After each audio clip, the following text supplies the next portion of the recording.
So there is a new director's take, welcoming Venture to Overwatch, and it's about the next season actually. I skimmed through it, but let's read it closely together this time. Hello. It's been a while since my last blog, but we've been hard at work. Let's get right into it. First off, I am thrilled that you all have welcomed our newest hero, Venture, to the lineup. Venture's ecstatic personality has charmed many of you, and you've already asked us so many questions about their backstory and personality. While I am unsure if they like to munch on rocks, they've drilled their ways to being the top-picked hero in quick play this past weekend. We'll be revealing more about Venture's story and how they were developed shortly after Season 10 launches. So, there's going to be more revelation of the story. I was wondering if this is going to be a proper Overwatch short. We've been having very few Overwatch shorts lately. They really seriously need to put out more of those more often.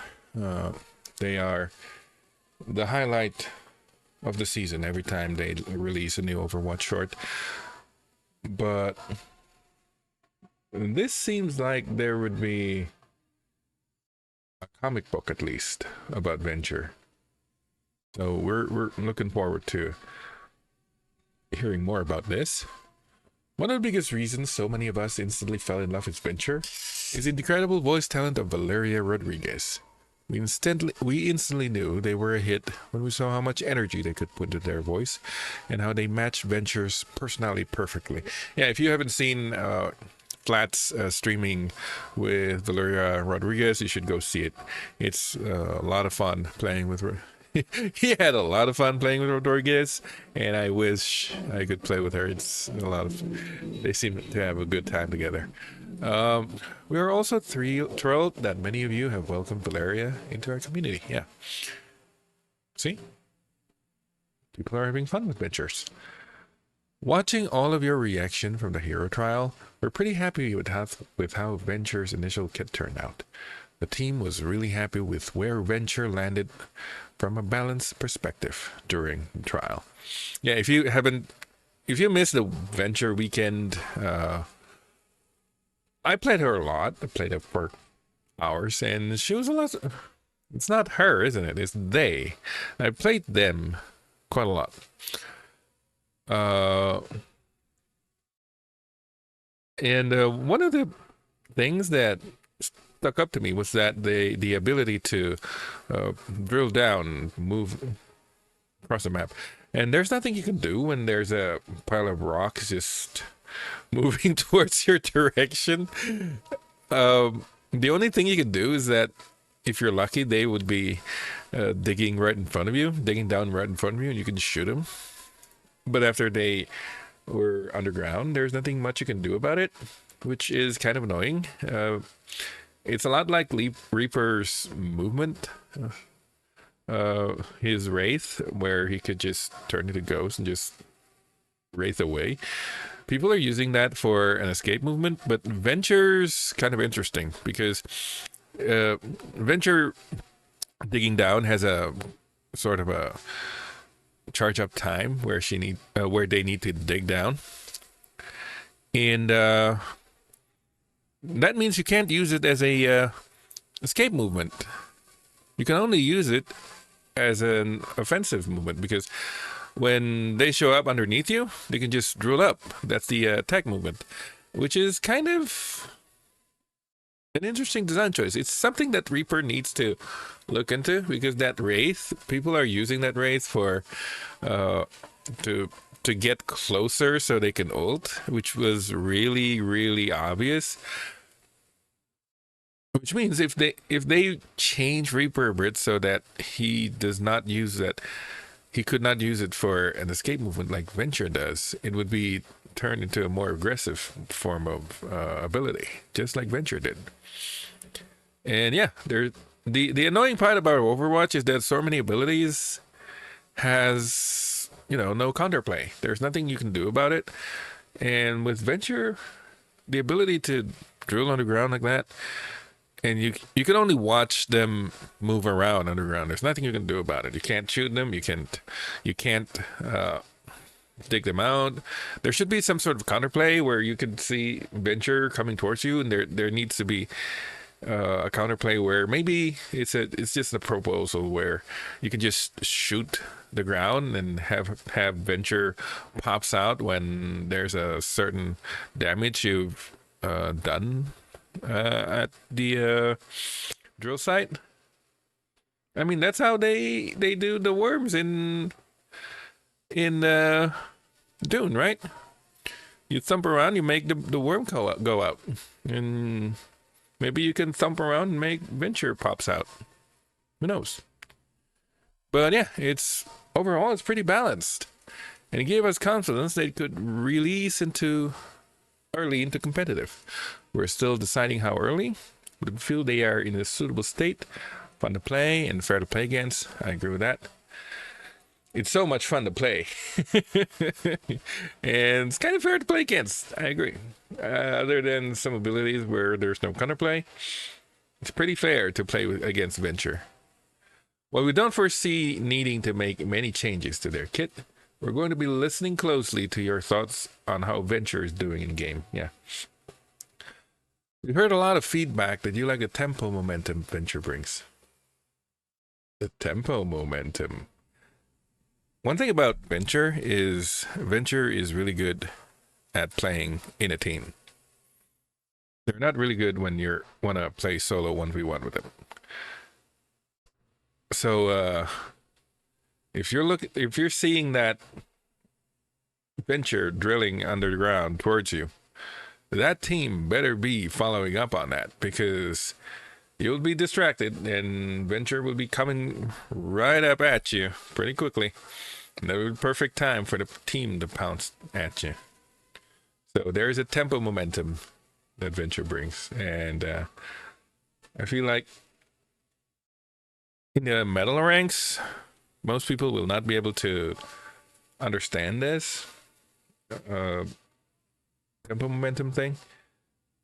But in a proper team with communications, with Overwatch League type team, this would be a great ability to have in your team.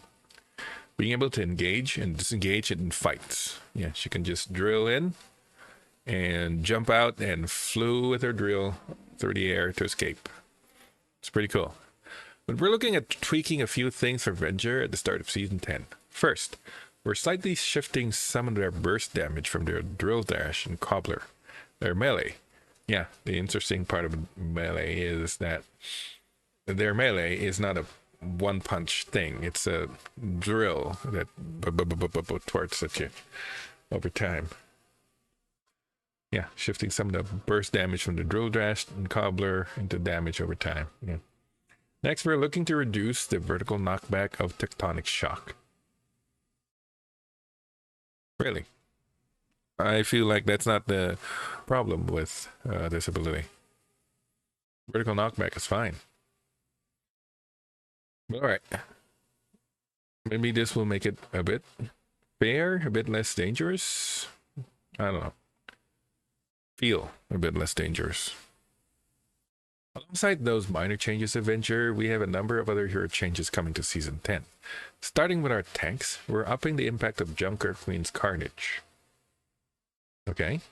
And Reinhardt's Earth Shatter, so that both abilities cut through better in the post-Season 9 world. How are you going to buff these two? Junker Queen's Carnage already has some significant distance. Bigger splash damage for the anti-heal ability passive? I don't know. Reinhardt Earth Shatter as well. Reinhardt seriously needs a buff, but I don't think Earth Shatter would be the buff that Reinhardt actually needs. Earth Shatter is really good. Well, now that we have Venture, we know Venture's ability, ultimate ability, is much better than Earth Shatter. So maybe that should have been Reinhardt's ability instead of Venture. We'll see. The biggest tank changes coming into Season 10, though, are Wrecking Ball. There are some great improvements to Wrecking Ball's grappling hook, including a reduced cooldown by not entering ramming speed. What? So Wrecking Ball can just spin around slowly. The ability to retract himself to where the grapple is attached by holding down primary fire or jump. That is really cool. This is something that needs to be already in the game a long time ago. It's like a Widowmaker grapple. Pretty nice. It's fun to have. But what I'm wondering about is it going to be an ability that can be repeatedly used? For instance, if a hamster is hanging out on the ceiling with the grappling hook ability, can he pull himself up slowly and stop and pulling him up again, stop, pulling him up again, stop? Or is it one of those Widowmaker deal where the ability will just pull itself immediately towards the direction at ramming and probably enter ramming speed? That would make it a bit. That would make hamster able to pull himself towards a group. That would be kind of interesting to have. There are also some changes to adaptive shields. Now, after using adaptive shields, you can reactivate the ability to transfer up to 300 overhealth to nearby allies. Okay, that is pretty cool. This means people would love to be around a hamster, because you might get 300 overhealth. I mean, capped at 75 overhealth per ally. Okay, we're not gonna get 475 HP Tracer. We are close to getting 250 HP Tracer, so that's pretty strong. This change should give Wrecking Ball more capability to protect his allies and initiating engagement, defining features for the one season tanks. Yeah. Instead of having a giant shield in front of everyone, he just beams shield to everyone. That's pretty cool. 75 health. Not bad. For damage heroes, there will be some light adjustments for Sombra and Tracer. Sombra's virus damage is taking a small hit on the damage over time amount. 290, since the ability now has more upfront plus. Okay, so the initial, so they buffed the initial upfront burst last season, and they're nerfing the damage over time. 100 to 90.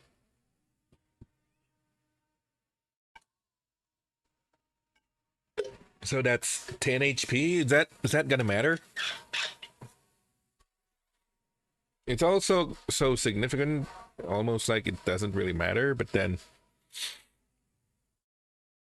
like Ananade, 10 HP means a lot for that damage ability, for damage on that ability. Tracer has been quite strong since Season 9 changes. She's one of the least touched heroes in the Overwatch history. Least touched heroes. Poor choice of word, but at the same time, they just mean that there hasn't been much changes to Tracer, not that people aren't using her or touching Tracer. There's a lot of that on the external websites, if you know where to look.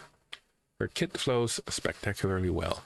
We're looking at some light changes for her right now to make her slightly more punishable, require more precision. Why would you do this?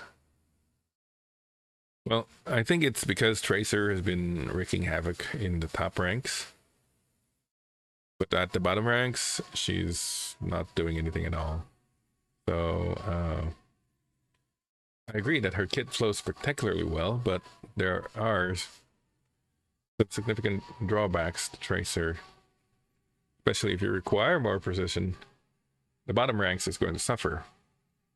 But to make her slightly more punishable, she's going to suffer at the bottom ranks also. So we're probably going to see less Tracer in the middle ranks, but hopefully this will nerf her a bit at the top ranks, and then they could see how they can buff Tracer a bit to help the bottom ranks a little bit.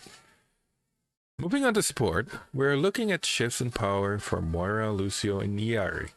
That means taking power from one part of their kit and funneling it into another, to somewhat maintain the overall power budget of the hero. Yari, for example, is receiving a slight nerf to her primary fire recovery time, 0.2 to 0.25 seconds, but giving more power back to her second fire hero and increases HPS from 105 to 115. That's a lot of heals. Mercy is like, what, 60? This is pretty good. It's almost double that. But this seriously needs a nerf. I don't know if you've seen Yari going on a rampage, but it's a lot more visible during the April Fool season, the special April Fool arcade game, Balance Overwatch, where Yari can just keep firing repeatedly. 0.2 to 0.5 seems kind of tiny. Maybe that needs a lot more recovery time. But yeah, at least we're seeing some balance changes, because a healer needs to be healing instead of doing damage, and most people have been using Yari for primary fire because she's doing a lot of damage there because of this. There are also some light buffs for Lifeweaver as we continue to evaluate where healthy power can be injected into his kit. Alright, I would love to see how they're gonna change this again. Because Lifeweaver is still in a kind of a awful condition. I don't know what you're gonna change with that hero. Still needs a lot of work on that.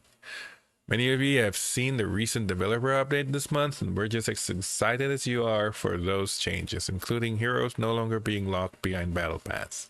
We're incredibly excited about Season 10, and we've got some more changes that will make Overwatch fun for everyone next season and throughout the year. Alright, that's great. We'll have another developer update coming out tomorrow, which will touch on things we're doing for competitive and updates on what we're doing to help make Overwatch a more safe and inclusive experience for everyone. Well, at least look into reports. I've been reporting people for toxicity, leaving, AFK, cheating for the past season. That's the entire season 9. And not a single report has been actioned.